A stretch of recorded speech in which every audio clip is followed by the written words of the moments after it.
All right, it's now my great pleasure to introduce IEI's Assistant Director to the stage.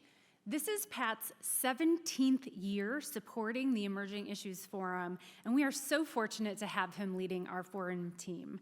Over the past year, he has become our resident financial resilience expert, and he's going to share what he's been learning with all of you.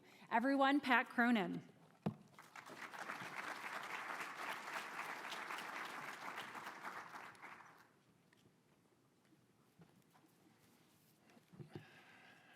All right, good morning.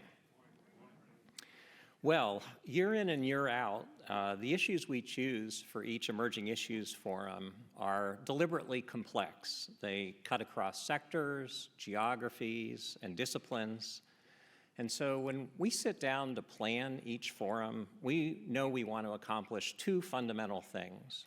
First, we want to raise awareness of those issues in all of their complexity, and we want that knowledge to inform action. This year's topic is no different. In your folder is a draft roadmap to financial resilience, and I know it's a little dark in here, and I saw people going like this earlier, so please take a closer look at it when you're out in the lobby or in a breakout session. But let me just say that it represents the work of an advisory committee that gave very generously of their time this past fall. You can find all of their names on the back side of this document. And before I go any further, I'd like to take a moment and ask that members of that committee please stand up and be recognized for your work.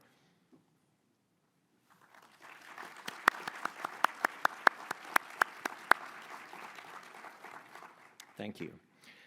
Well, as Sarah mentioned, our council identified 4 elements that impact household financial resilience level. Routinely positive cash flows, personal resources or savings, access to quality benefits, and, as we were just hearing, financial know-how. In your document, in the draft document, not only will you find those 4 elements, but you'll also find strategies that our group identified to increase resilience, and then specific ideas on how to accomplish those strategies. In the roadmap, building resilience is not simply a story about what individuals and households need to do.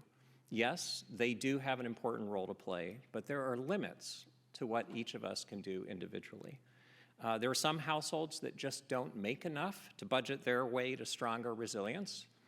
And except for the extremely wealthy, there are very few of us who can afford major financial emergencies with just our own resources. In both cases, that's where access to quality benefits come in. These can help us make ends meet each month, and they can protect us against those major financial shocks. We're going to explore all of these elements throughout the day, and we want your feedback on this draft document. So please, before you leave today, give us your input on both the content of what's in here and also who you think needs to get a copy of the final version.